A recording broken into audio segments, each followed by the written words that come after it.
Talking drums and shakera combination. I see people under the tamborino. Dancing, I guess there is a celebration. Mama, walongo, loco, leggo. My back shitting on. I'm the only one at home. All I want to do now is dance. So I lock up and keep Kokorola Begondo.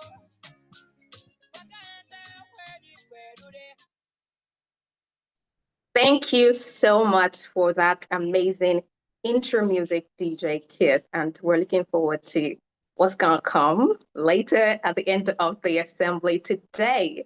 All right, so welcome everyone to the 220th Entrepreneurs Assembly. You know, it's so amazing that we come here like this every Saturday, and we've been very consistent with that. I mean, all right. So my name is Ayomiko Midiora, and I am going to be your moderator today. So in a short moment, I'd like to give us the opportunity to invite others to be a part of this very amazing assembly today. You know, it's important that we're able to share the very valuable things that we've found in life with other people. So I'm going to be giving us an opportunity to share the We Are Life message together with the link that the admin is going to drop in the chat box with people. Share with your friends, share with family, share with whoever you want to see grow in business and, you know, in life in general. All right, so while we're doing that too, we're going to be watching the video, or a video rather, on how to properly show up in a Zoom meeting like this. So admin, you can go ahead with the video. Thank you. How to attend an online video meeting. Number 1, always stay in the center of the screen. Your face should be in the middle of the screen, not at the top or at the bottom of the screen. Number 2, your camera should always be at face level, maintaining a distance of 30 centimeters or an arm length from the screen. Number 3, your lighting should always be in front of you, not behind you. Number 4, always use the landscape option when using the video call option on your phone. Number 5, your background should be simplistic with plain decor. This keeps the attention of the audience focused on you. Number 6, always make sure there are no moving objects or people behind you while you're in an active meeting. Number 7, always keep your camera on. It is considered unprofessional and in most gatherings unacceptable to leave your camera turned off. Number 8, remember to switch off your mic or mute it when not actively participating in a conversation or dialogue. Number 9, always check to make sure your name and company name appear on the window tab. Number 10, always try to be still. Avoid making too many movements or fidgeting during a meeting. Number 11, eating food or having a snack during a video session is considered rude and indecent. However, having a glass of water, tea, or coffee is acceptable. Number 12, when speaking, also try to maintain a normal tone or pitch. Never shout or speak erratically. Number 13, be on time and ready. Make sure you have everything set up 10 minutes ahead of the appointed time. Number 14, always look smart. Dress appropriately, you never know who's watching.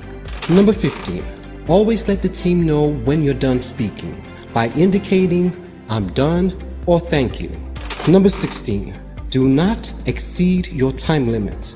Number 17, always have your pen and notepad ready so you can take down important points and highlights of the meeting. This is very important. Number 18, make sure all the necessary devices are functional and running, such as your mic, camera, speakers, and internet connection. Also check your device battery status to make sure they are fully charged.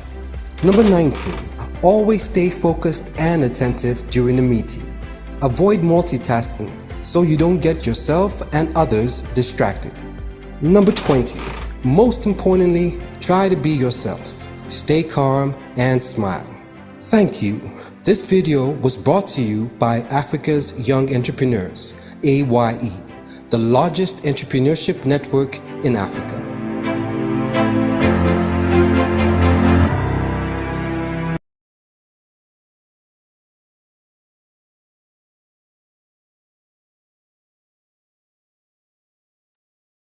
Okay. So thank you so much for that, admin. And I believe that we've all learned something from that video. You know, the video said to participate in a meeting as professional as this, you know, you're required to have your cameras on. So I mean, we would like to connect with whoever is at the other end of that device. So if you are in a comfortable space, kindly put on your cameras. We'd like to see your faces. I can see very beautiful and handsome faces in the house today. I can see Sabrina. Hello, Sabrina. How are you doing today? Mr. Gwinga, how are you doing today? So I can see Robert, I can see Mr. Chris, and I can see Mr. Stephen, and a couple of other people. I can see Virtue. Virtue, how are you doing today? All right, it's so great to see everybody. And yes, in case you're joining us for the very first time, congratulations to you. Like I've said before, you've learned something new from the video that we just watched. And in case you're just being a part of the assembly today, congratulations. Regardless, you are at the very right place at the very right time. This is the Entrepreneurs Assembly, and we come together to learn. We come together to be a part of a community that inspire growth in one another. So welcome to the community of like-minded people. All right, so as I was saying before, we come together like this every Saturday, 6 p.m. GMT +1. And this wonderful platform is proudly brought to you by the Africa's Young Entrepreneurs Organization. And this organization believes so much in unity. We believe in collaboration, and we believe in forward thinking. Yeah, we are forward thinking individuals. So that is why we have this platform, and that is why we have our mantra, which is also a part of the members' creed that says, if you can achieve this much alone, how much more can we achieve together? We do this at the end of each assembly by putting our hands together like this, and you receive a call that says, if you can achieve this much alone, and you respond with, how much more can we achieve together? I can see on the screen now. Thank you so much for that, admin. Now, there's something important that would always come in during the course of the week, and that is the testimonials. These testimonials help us to understand your journey. It helps us to understand how the Entrepreneurs Assembly has been very impactful for you. And it helps to, we're able to know that, oh, this organization has made an impact. So I have a number of testimonials here. So give me a moment. I'm going to be reading them shortly. All right. The first one that came in today came in from Peter, and he's from Kenya. He said that what AYE gave me is more than resources. It gave me a mindset that shifts. I learned to see challenges as opportunities and to approach every obstacle with resilience. My business has grown, but more importantly, I have grown as a leader. So this year, all through the inception, we have been creating leaders. So we are all leaders in the room. All right, this other one came from Tandiwe from South Africa. So he said, being a part of AYE opened doors I never imagined, from access to international markets to meeting partners who believe in my dream. We're dream makers. We believe in dreams. All right. I now realize that entrepreneurship is not a lonely journey. Together we rise and we build. This is a community of like-minded individuals. Remember, if you can achieve this much alone, how much more can we achieve together? And this is a perfect example here. Now think about it. You have gone this far doing things all by yourself. How much more you're able to do and achieve with a community that is as solid as this and that is willing to help you in your entrepreneurial rather, Johnny. All right, so to be a part of this community, it's important that you visit our website. The admin is going to drop it in the chat box so you can pick that up and be a part of the mentorship program. There are so many things you get to enjoy from, registering as a member of the AYE organization. All right, so today is a very important day because we have more than one speaker in the house, or more than one speaker in the house. And I'm not going to be the one to bring them up. I'm going to be calling on Mr. Binga to do justice to introducing the speaker. So, ladies and gentlemen, give it up for Mr. Binga. Wow. Wow, thank you so much, Ayomiku. It's another time at the Entrepreneurs Assembly. Wow. And you know what? Today is the 220th edition. Can we put our hands together? 220 times of tenacity, 220 times of showing up, 220 times of impact. Wow. And today is our fireside chat with, and I have with me here two amazing speakers. Two amazing speakers. I can see our speakers are in the room. I can see Virtue. I can see Virtue Boro. Can put our hands together for Virtue Boro. Also, I can see Daniela Sabrina. Sabrina, you're welcome. And I'm going to be going through their profile shortly, but I want to say something. You see, today is a day of many things. Number one, we are just like 6 days to the Global Entrepreneurship Festival in Ghana. I'm still going to talk much about that. And today we are having two great women. So today is Women's Day. I have two great women in the house, and I'm going to proceed to read their bio. I'm going to start with Virtue Oboro. Now, Virtue Oboro is a multiple award-winning Nigerian healthcare innovator and founder of Tiny Heart Technology, the company behind Creep Glow, an affordable solar-powered phototherapy solution that has saved thousands of newborns from severe jaundice across Africa through Tiny Hearts technology and the Yellow Alert Foundation. She has advanced maternal and infant health, expanded access to life-saving care in underserved communities, and global recognition, from institutions for her impactful work and building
Okay.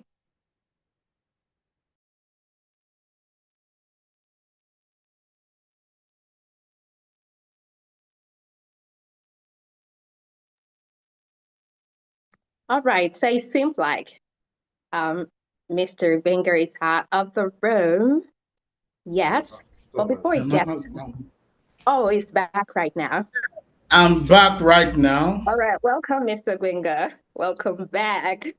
Yeah, thank you. Ayomiku. Can you hear me? Can you give me a thumbs up if you can hear me clearly? Okay, so I just said for 20 seconds, Virtual Oboro, can you just tell us something about yourself in 20 seconds. Virtue, the mic is yours. Thank you.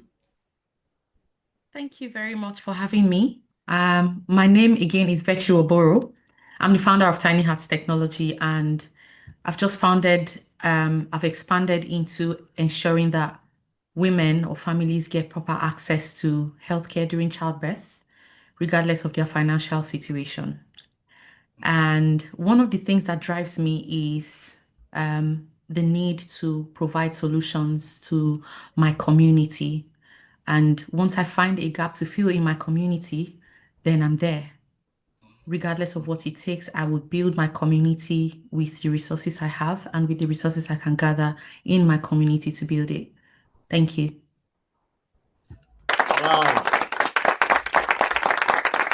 Thank you so much, Virtue Oboro. You know, there's something about um, entrepreneurs. Entrepreneurs are solution providers. And looking at Virtue's bio profile, you know, it's awesome from one solution to the other for the mother, for the child. You're awesome, Virtue. It's good to have you here. And quickly, I'm also going to, I have with me here our second guest speaker in the person of Daniel Sabrina. Daniel Sabrina, it's good to have you here. I'm just going to proceed shortly to read our bio. So, Daniel Sabrina is a globally respected entrepreneur, media strategist, and the founder of Society 22 PR, one of the most sought after PR and personal branding agencies in the United States. Our clients include Fortune 500 founders, celebrities, athletes, and high growth startups. And Daniel is known for turning brand into global authority. I love that, turning brand into global authority figures through storytelling, strategic visibility, and reputation architecture. Is a former Wall Street prodigy turned serial entrepreneur. She brings unmatched insights on building influence, creating social proof, and then positioning leaders for lasting impact. Sabrina, it's good to have you here. These are the Africa Young Entrepreneur. We are glad to have you here today. So for 20 seconds, Sabrina, can you just tell us something about yourself? The mic is yours. Thank you. Well, first of all, it's an honor to be here amongst everyone, and I can't wait to learn a little bit more about everyone. My journey wasn't quite that linear, and I was a teen mom and I dropped out of high school and I lost everything. I had nothing, and I'm just here to really tell you guys through this fireside chat, and what we're going to chat about is, if you connect to your mission and purpose in life, you can monetize that and you can create whatever life that you imagine if you can figure out first. It's, with entrepreneurship, it's always about business, but this really starts in your mind. So I'd love to chat with you guys. Yeah, thank you so much. Sabrina, sometimes when you see women of mission and purpose, they are very easy to recognize. And there's something about life. In life, it is either you have a mission or you become an omission. So if you don't want to become an omission in your generation, find your mission. Thank you so much once again, Sabrina. It's good to have you here. And as we do it on the fireside chat, we're going to be throwing around some questions to to spike up some conversations around our entrepreneurial journey.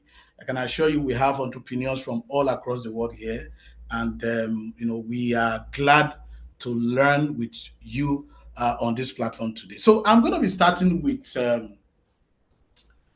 Virtue, and before I throw this question to Virtue, I just want to say this: the president of the AYE organization, she is unavoidably absent today. We are pushing so many things around in preparation for the Global Entrepreneurship Festival. I believe so much that probably before the end of today's session is going to, join us. So please let us bear that in mind. And he sent his words, and I believe, just as I said earlier, before the end of the session, he should be joining the room. So my first question is for Virtue, and so this is how I'm going to be doing it. I'm going to give a question, then you have um, like 1 or 2 minutes to respond to it.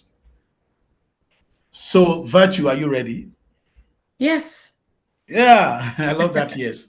So, now my first question to you is this: looking at what you've been able to create, I want to ask you this question.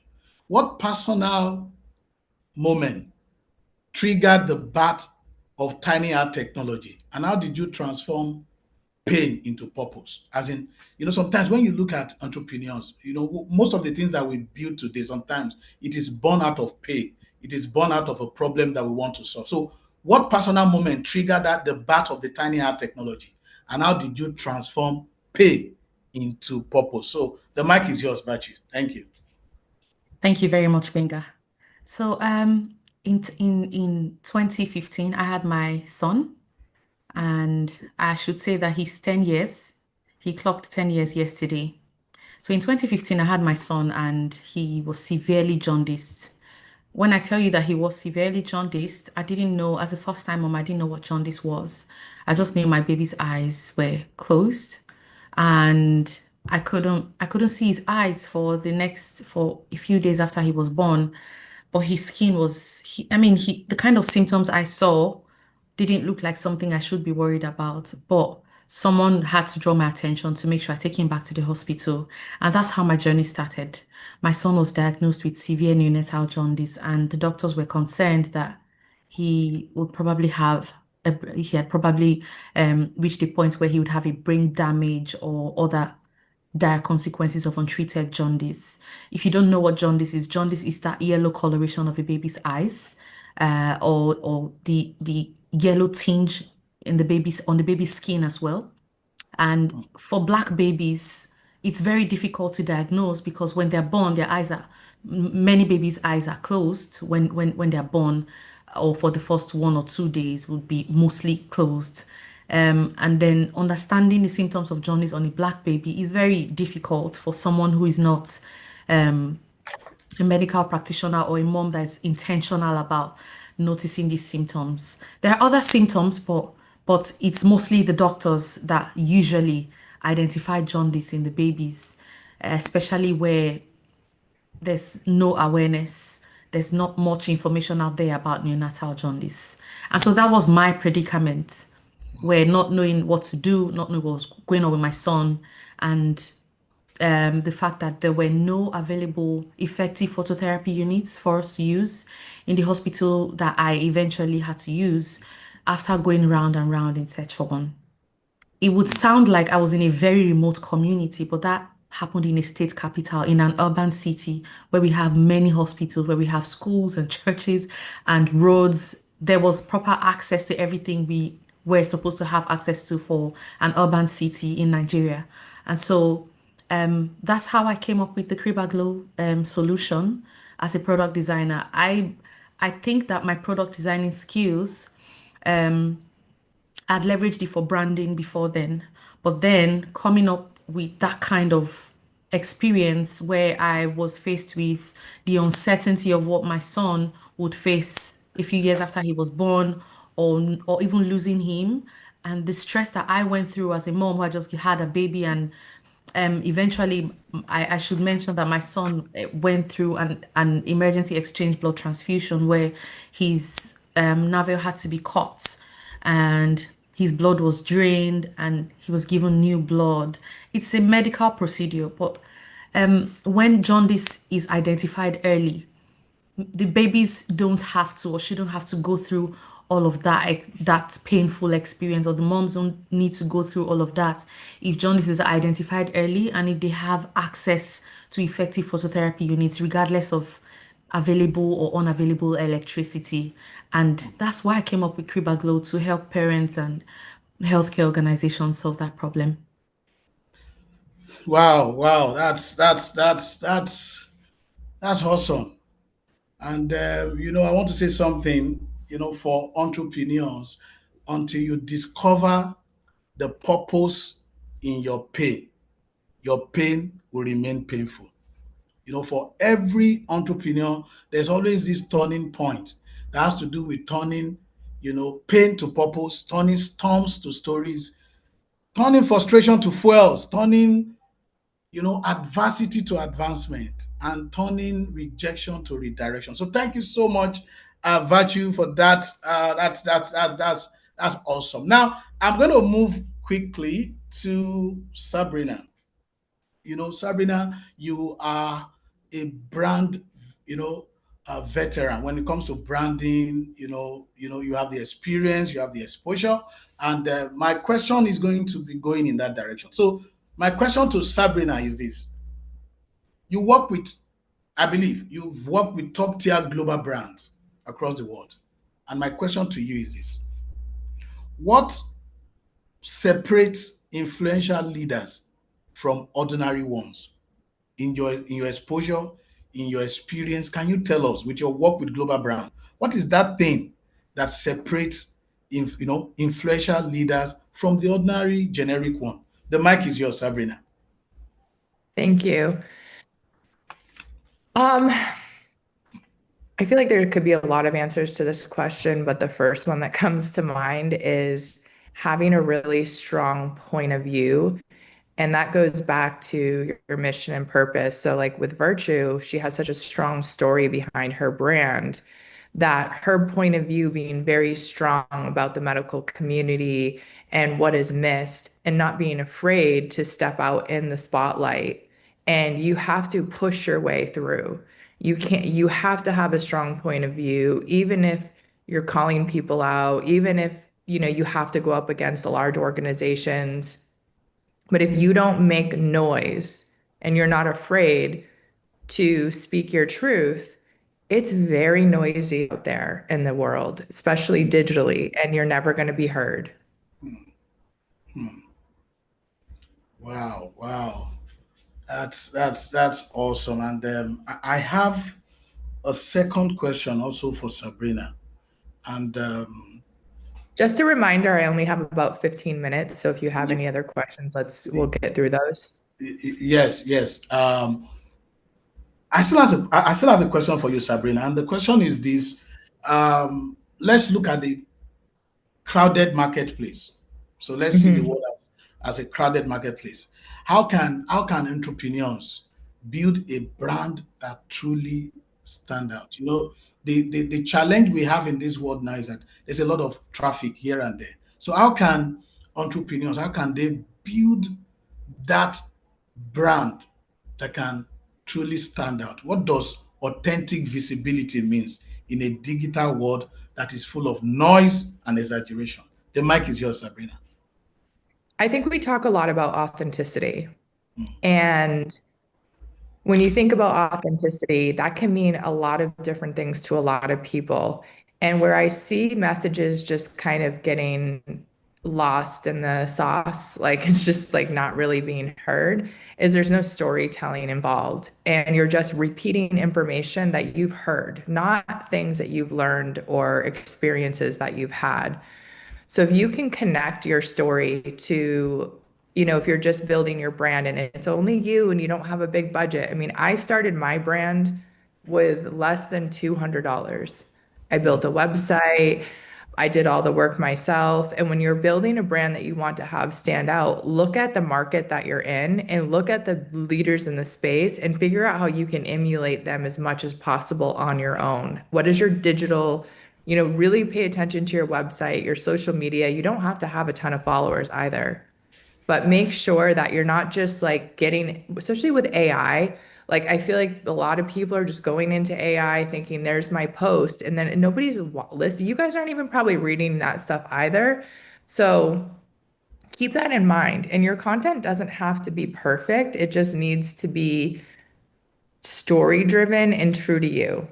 Mm, mm, And one other tip I would give on this is that, like, when you're starting out, because I don't know what stage everyone's businesses are in, but when you're starting out, it can feel very overwhelming because you're like, oh, I want to create this big global impact. Focus on the one problem that you solve when you're trying to reach your target audience and talk about that problem over and over and over again. So for me, if you follow me on social media, you'll notice that I post a lot about earned media. And that's because that is the one transaction that I need my entrepreneur audience to understand is the power of earned media. So you can talk about the same thing over and over and over and just kind of keep repeating it until like you are so known about that topic. But don't feel like you have to create, you don't have to, don't get lost in the idea that you have to be like this, have these big global ideas that will come. Wow.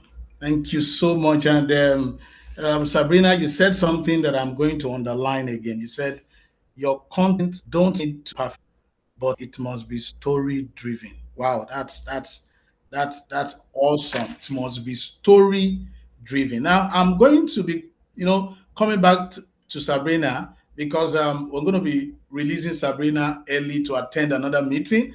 She actually mentioned that earlier, but I'm going to be coming back to Sabrina. But I want to ask Virtue something. Now, my question to Virtue is this. Now, many entrepreneurs struggle to turn idea into product. That link between idea and product, that's where your entrepreneurship instinct is being tested. Now, how did you breach that gap with Creep Aglow? That gap of from idea to product. How did you break that gap? And how did you metamorphose that idea into product? The mic is yours, Virtue. Over to you. Thank you, Benga. Um, I must say, and I want to be very vulnerable and truthful here, I had no entrepreneurial instincts when I came up with Kriba Glow. I didn't think it was something to make money from. I didn't think it was a business I needed to start because I was already running a printing company at the time. I just wanted to solve that problem because I thought that I was in that situation, and if many of and I scaled through, but I had come across many parents who did not scale through and their children came up came down with either cerebral palsy or other complications or even lost them completely to that condition. And so initially I designed Kriba Glow to be given out for free, but it wasn't sustainable. So it's the need to sustain the supply of Kriba Glow that made Tiny Hearts a business where we could ensure that hospitals were able to afford it easily and that non-profits are able to afford it to provide it or any other model that we used. I need to be truthful to you on this call. Virtue did not have an entrepreneurial instinct, in terms of buying or selling or making money from it. It was just a problem I needed to solve. And I think that entrepreneurs can learn from this, especially social entrepreneurs, that sometimes the product might look like something that people won't want to buy. But if you identify the need for it, I identified the need for it. I knew that I spoke with the doctors, I spoke with the nurses, I spoke with the moms, the dads, everybody that was connected to a newborn baby heard from me. I asked them questions, and it's all the things that they said that they needed that I ensured I provided through Kriba Glow. And so I knew that I was fulfilling a need. So entrepreneurs can decide I want to fulfill a need. And I need to make sure I continue fulfilling that need, just like I did, not necessarily put money first. I think if entrepreneurs put money first every single time, they would most likely they would encounter issues that they didn't prepare for. So impact for me, it was impact first and then sustainability next. Thank you. Wow, wow, wow. That's great. And listening to you, I was able to compress all the things you mentioned into four. And it's called the 4S of a product. Number one is to ask yourself, you know, what is it solving a problem? That's the first S, solving a problem. Is it sellable? Is it scalable? Then the last one that you mentioned, the sustainability. So when you are trying to turn idea into a product, you need to ask yourself not just about money, but the impact question. Is it solving the problem? Is it sellable? Is it scalable? And is it sustainable? Thank you so much. Virtue, that's awesome. Please let's put our hands together for Virtue. Now I'm going to be going back to Sabrina. So Sabrina, I'm going to ask you two questions in succession, and probably going to ask you about our feedback then, so that I release you for the program that you're going to be going into. I think you have an online program like in the next 15 or 20 minutes. So I'm going to ask you two questions, and this is for you, Sabrina. Now, the first one is this: what is the biggest mistake entrepreneurs make when telling their brand story? Some people just feel, just tell your story from a point of inspiration. But as a brand strategist, what is the biggest mistake? Do you think the biggest mistake entrepreneurs make when telling their brand story? Because if we can identify that mistake, then we can make that branding a better experience. So the question for you, Sabrina, is what is the biggest mistake entrepreneurs make when telling their brand story? The mic is yours, Sabrina. It's actually really simple, but the biggest mistake I see being made, and if you correct this, it will really help your brand, is using words that are like, transformative, this, really big words that immediately, because what happens when you're using words that are like, I'm the next Uber, I'm whatever, you're saying, is you are immediately subconsciously creating distrust in your target audience. So don't try to make yourself bigger than you are. Don't try to make this technology like, let the technology speak for itself, your services speak for themselves. Just focus on the one problem that you solve and how it impacts your audience so that it's very clear. Like, think about it in a way, if you guys go to trade shows at all and you're looking around at all the booths and everybody says the same thing. Everyone is some sort of like earth groundbreaking product, whatever.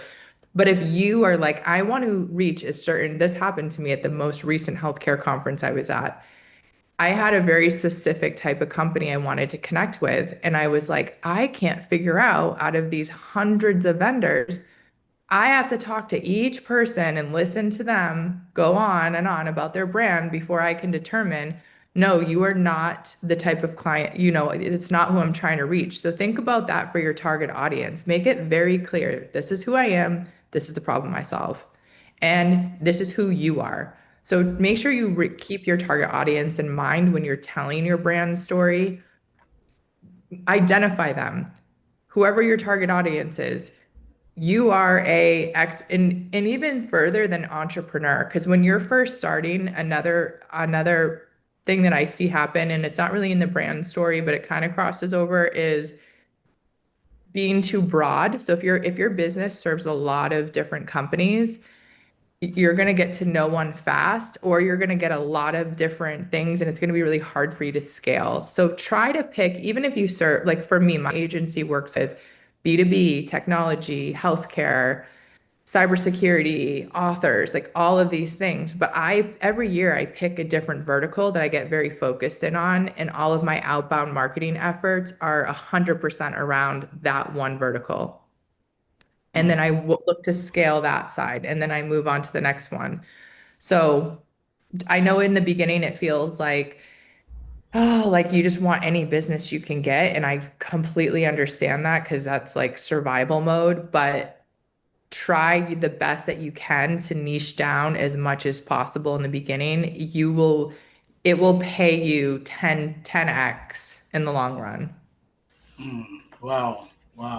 Thank you so much, Sabrina. And I think before I ask you the last question, you said something. You said, when it comes to telling about your brand story, you said, number one, you said you have to be simple, you have to be clear, the clarity.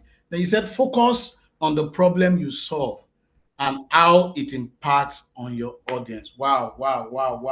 So thank you so much, Sabrina. Sabrina, I'm going to be asking you the last question before I go for your own um, feedback about this organization. Now, the last question I'm going to be asking you, Sabrina, is this. You see, and I want you to be 100% sincere with this question. And the question is this. Can you share a moment in your career when reputation made or saved a business? Sometimes we talk so much about branding, but what is the place of reputation in branding? So can you share with us a moment in your career when reputation made or saved a business? The mic is yours, Sabrina. Over to you. Actually, it happened not that long ago. It was back last January, and our company took a really big hit because we're located in Los Angeles, where buyers were. So I had a lot of companies that were pausing their contracts because lost their homes. So of course I'm going to pause. And I immediately got back on social media, and you can look at my Instagram. Like, everything is about earned media, building trust and authority. I just over and over, because I'm like, and you know what ended up happening? I got just as many new clients as the clients I lost. In fact, more of them. And these were people that I had been talking to for the past couple of years to try to get them as a client. And it never clicked, but it was the repetition, because it's like, I might have 12 videos that say essentially the same thing, but there's going to be one little difference in there that is like, okay, puts a light bulb. Also, the data shows that your target audience has to hear from you 17 to 19 times before they'll even contact you. So that's not even before they buy from you. That's before they'll even contact you. Like, that's crazy. So that was a time where I was like, okay, like, I felt like I saved my business just from that one strategy. And I mean, you couldn't log on LinkedIn or Instagram without seeing me talk about earned media.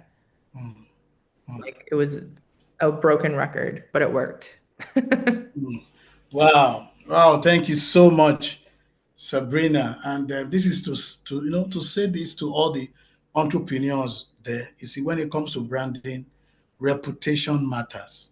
Reputation matters. And before I let go of Sabrina for your next meeting, Sabrina, I want to ask you this final question. You see, in our organization, when we bring on speakers like this, we want to ask them three questions lumped in one, and we want you to give us a quick feedback about this community. So we call it the FRA question. F for feedback, R for recommendation. Recommendation might be a book that you've read, or might be a podcast, maybe be anything you feel you could recommend to this community. Then the advice. What advice do you have for us? So it's the FRA question. Feedback, recommendation, and advice for this community. The mic is yours, Sabrina. Well, my feedback is, I think this is a great program, and I'm happy to support, and I'm happy to be here. So great job with the organization. I really love the video on like how to appear on a Zoom. I was kind of laughing, but I was like, that's actually really good. Like, good reminders. And then what was the next one? Recommendation? Yes, recommendation, feedback, recommendation, then advice. Okay. Recommendation is a book called As a Man Thinketh. It is the original book that all of the thought leaders in the space today have based their work on. It's a really old book, it's short, and read it over and over and over again, because you have to remind yourself every thought we have is hypnotizing us to a belief that will then be materialized. So the second you have like, oh, it's not going to work, that's a real thought that does something. So part of the discipline of being an entrepreneur is first discipline your mind. And you have to figure out a way to get to, and it's like working out, honestly. I get up every morning still. I do that. I do my hypnosis. I read, I get focused, and I really understand what the difference between the chatter that's going on in your mind and real information that's coming in. So do everything you can to quiet that chatter, and it's just discipline. And the more you read stuff that reminds you of who you are and how powerful you all are, you're going to like really put that into your subconscious. Wow, thank you so much, Sabrina, for that recommendation, for that advice, and we would love that you can share with us on the chat box the link to your LinkedIn so that entrepreneurs here can connect with you. I would love to also personally connect with you, Sabrina, after this. So we're going to be bidding Sabrina farewell because we need to release her for another program that she'll be going Yeah, into. thank you guys so And much. so I want let's show Sabrina the highest form of online love ever. So, entrepreneurs in the house, can we, let's hit the reaction button. Let's show Sabrina. Sabrina, look at your screen. We love you. We'll have loved to have you till the end of the program, but you said earlier that you're going to be moving to another program, and we really appreciate you. We love you coming to this community to impact us. We really appreciate it. So, Sabrina, I just want to say this next week Friday, this coming Friday, we're going to be having the Global Entrepreneurship Festival in Ghana. We're still going to connect with you more, and we love you to be there. We love your idea about branding. We love what you do. We just want to tell you, Sabrina, we love you. God bless you. Thank So, you. yeah, thank you so much. So, I'm going I to be can't wait moving. to see all of your success. Yeah, thank you. God bless you. So now, so Virtue, I'm going to be moving back to Virtue now. So, Virtue, thank you so much for your patience. And, I'm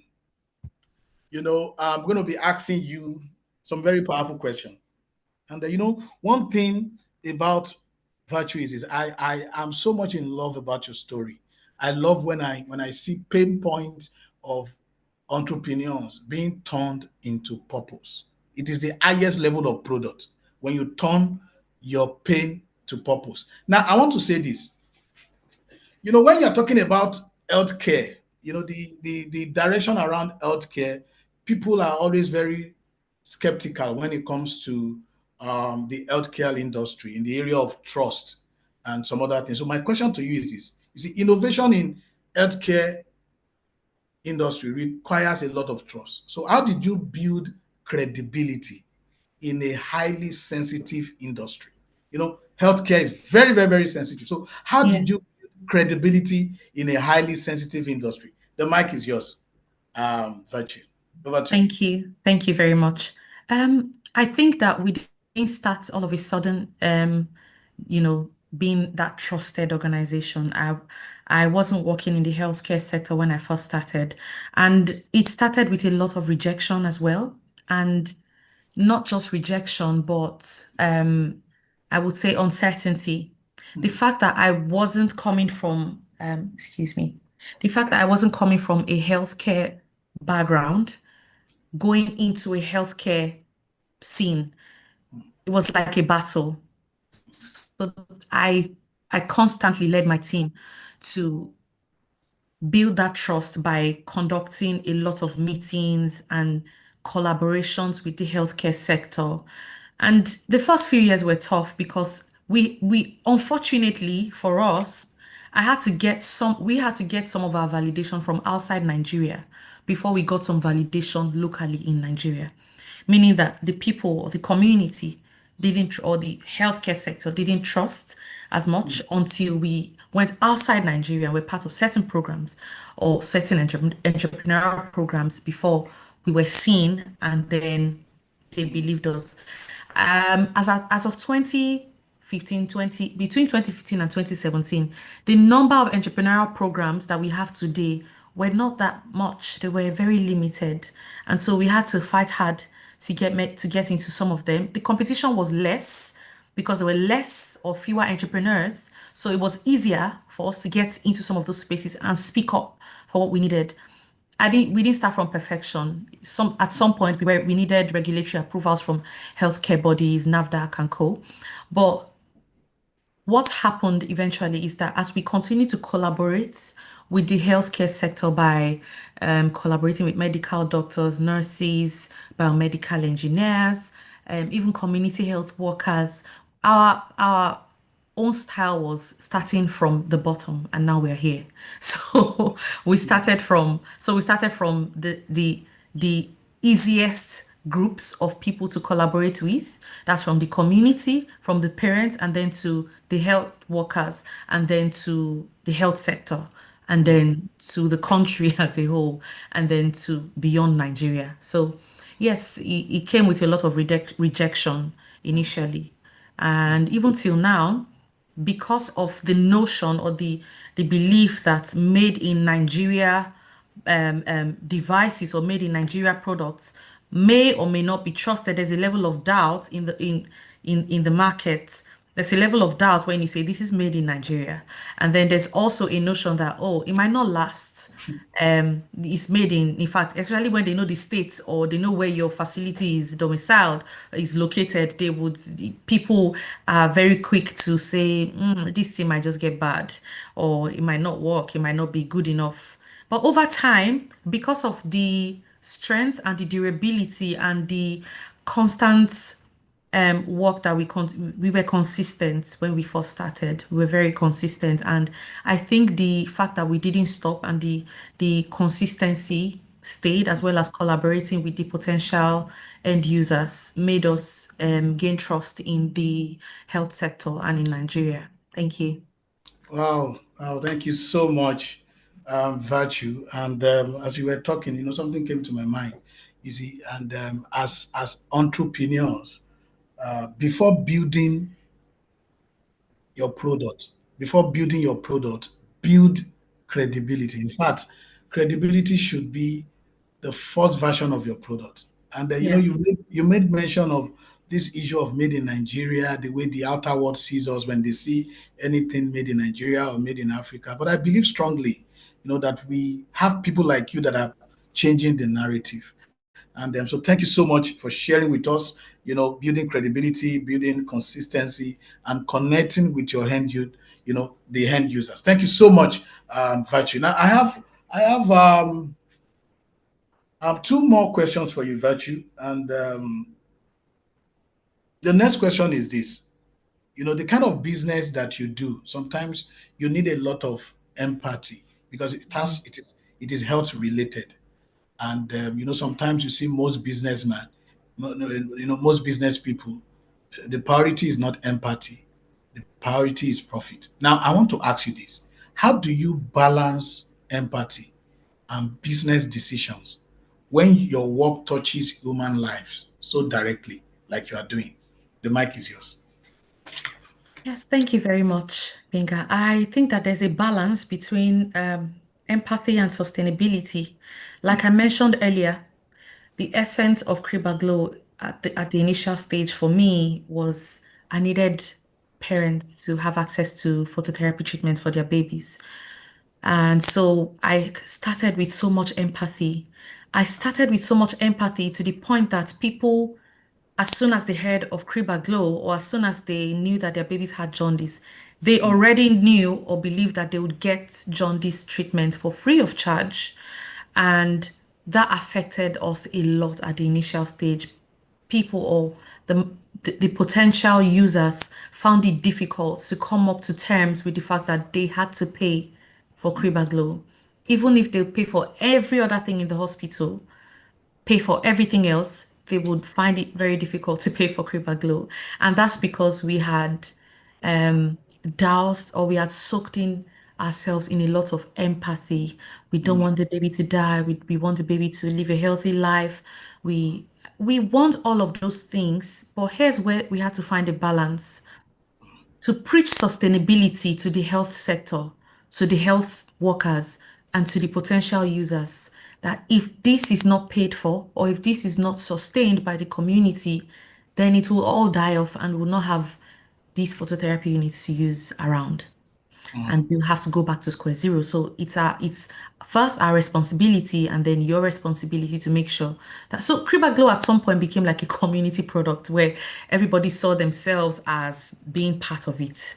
From moms to dads to doctors, nurses, people on the streets, once they see it, even if they don't know the name, they know something. They either know that baby thing, that blue box, that, you know, It just stayed as a community driven product at some point. And that's what we wanted to move slightly away from empathy. We, we, I mean, I just want to let you know that it was very difficult for me as a entrepreneur at that time to actually say that this device needs to be paid for.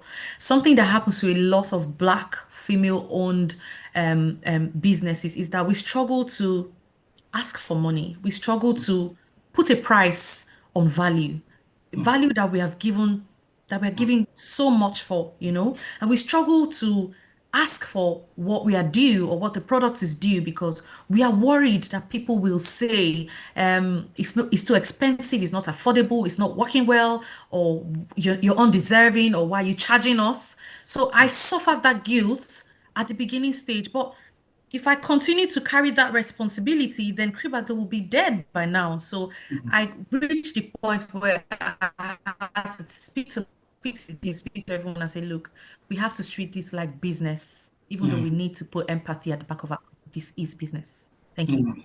Wow, thank you so much, Virtue. And for I believe we have some social entrepreneurs in the house.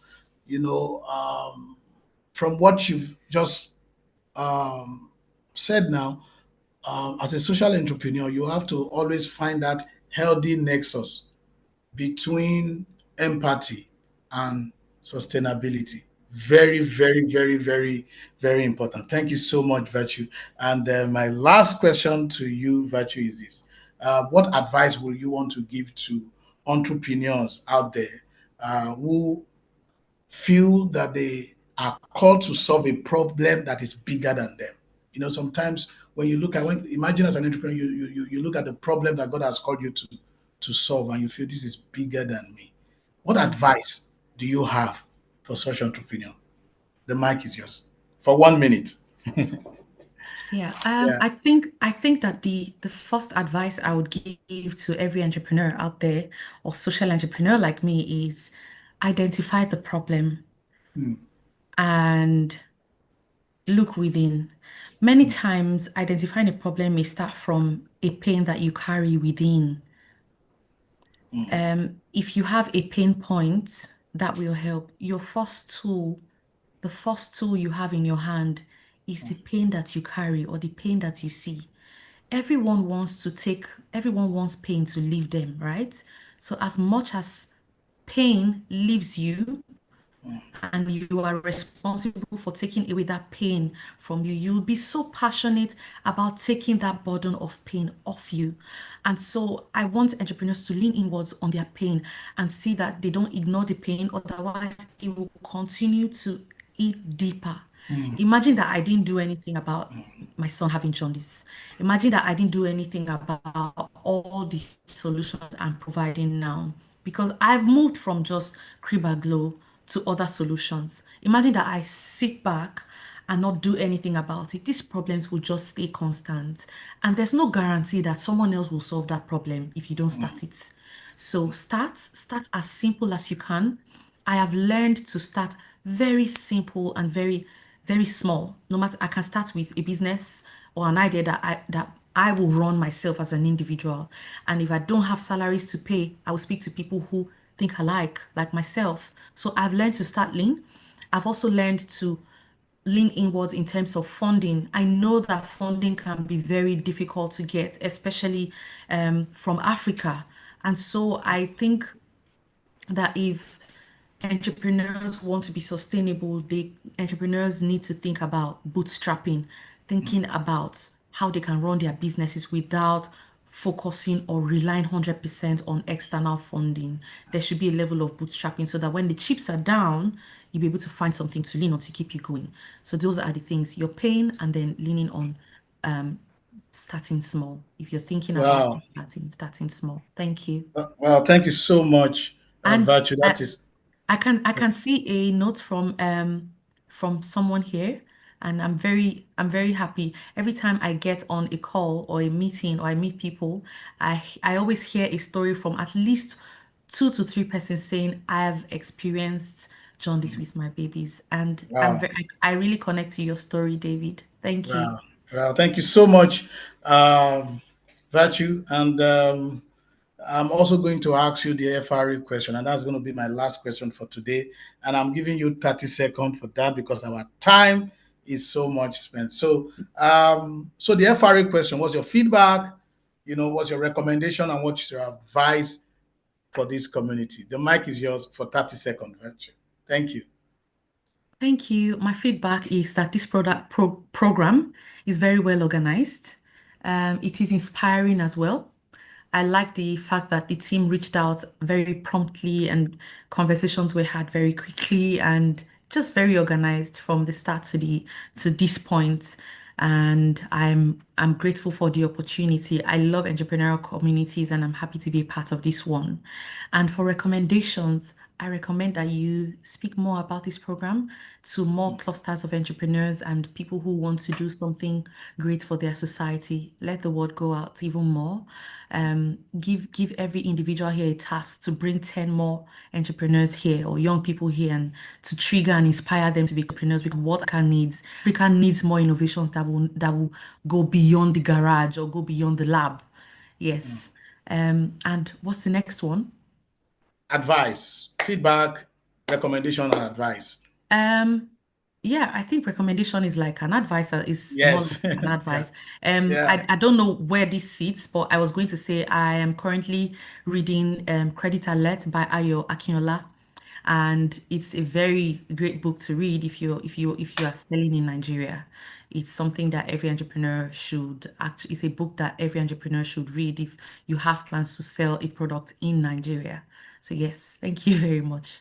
Well, thank you so much, Virtue. And I want Virtue. I want you to look at your screen. We're going to be showing you one of the greatest, the greatest love ever that you've ever seen online.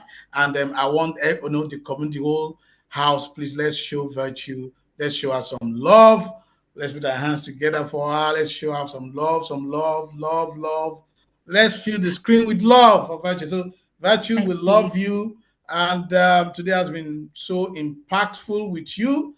And I just want to say this, I said it earlier, we're going to be having the Global Entrepreneurship Festival in Accra, Ghana, 21st to 23rd of November.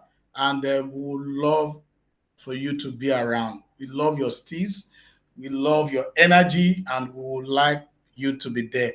And also, we would like you to share your LinkedIn link, the link to your LinkedIn on the chat section, so that we can connect better. So, ladies and gentlemen, one more time, I want us to put our hands together for our amazing speaker. Thank you so much.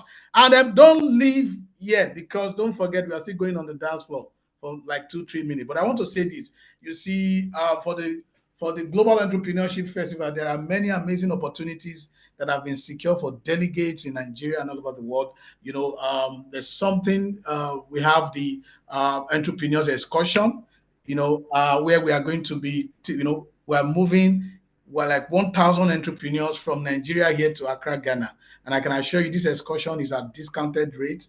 The flight, the transportation, the accommodation. Admin will share the link to that. Then also, at the GEF, you have the opportunity to pitch your ideas, on a global platform. Don't miss it for anything. And also, we have special flight, and cost-effective arrangement for delegates that are also leaving from Nigeria. Admin also will share the link with us.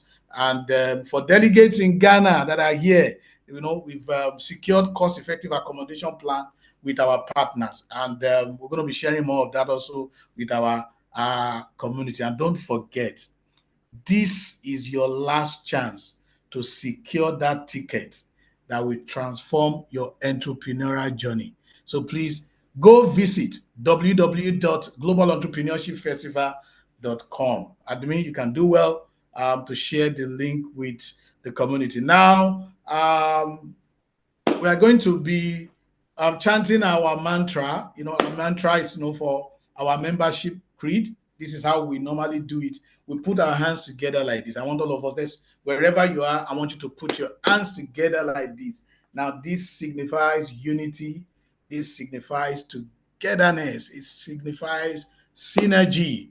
And, our mantra, is gotten from our membership creed. It's a call and response mantra. And I'm just going to say to you, if you can achieve this much alone, and you say it back to me, in unison, how much more can we achieve this? Can we achieve together? And admin, please help me to unmute 2 or 3 people, on the screen. So I'm going to pull my hands together once again like this.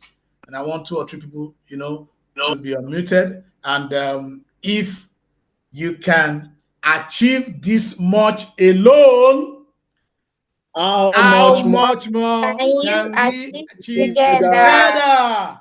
And then right away, we're going to be going on the dance floor. So you're rocking with the best. This is Africa's Young Entrepreneurs. Where African entrepreneurs at home and in the diaspora come together to connect, collaborate, and build strategic partnerships. Join us now.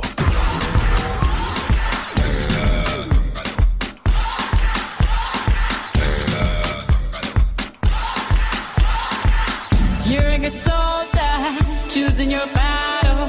Pick yourself up and dust yourself off and back in the saddle. You're on the front line, everyone's watching. You know it's serious, we're getting closer, this isn't over. The pressure's on, you feel it, but you got it all, believe it. When you fall, get up, and if you fall, get up, cause this is Africa.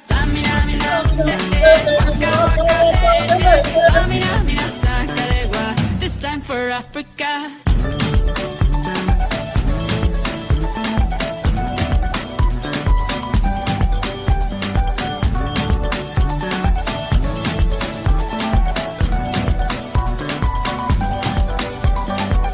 Listen to your God, this is our motto. Your time to shine, don't wait in line, y vamos por todo. People are raising their expectations. Go on and feed them, this is your moment, no hesitation. Today's your day, I feel it. You pave the way, believe it. If you get down, get up, when you get down, get up, Tamina, mina, sangalewa. This time for Africa. Tamina, mina, waka, waka, Tamina, mina, sangalewa. Anawa, Tamina, mina, waka, waka, Tamina, mina, sangalewa. This time for Africa. I'm on my journey, biggie, biggie mama, 1 A to Z. My teacher's on my journey, biggie, biggie mama, from east to west. My tea, waka, waka, my waka, waka, my Sangin' since my Zimbabwe, cause this is Africa.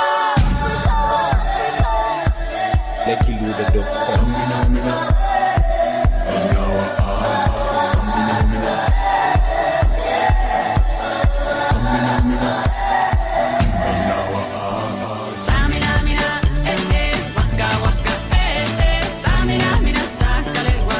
Anawa, Tamina, mina, waka, waka, Tamina, mina, sangalewa. This time for Africa.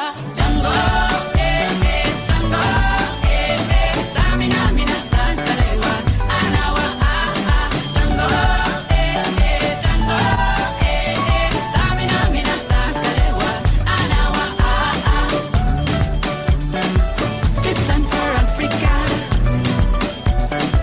This time for Africa. We're all Africa. You're rocking with the best. This is Africa's Young Entrepreneurs. Where African entrepreneurs at home and in the diaspora come together to connect, collaborate, and build strategic partnerships. Join us now.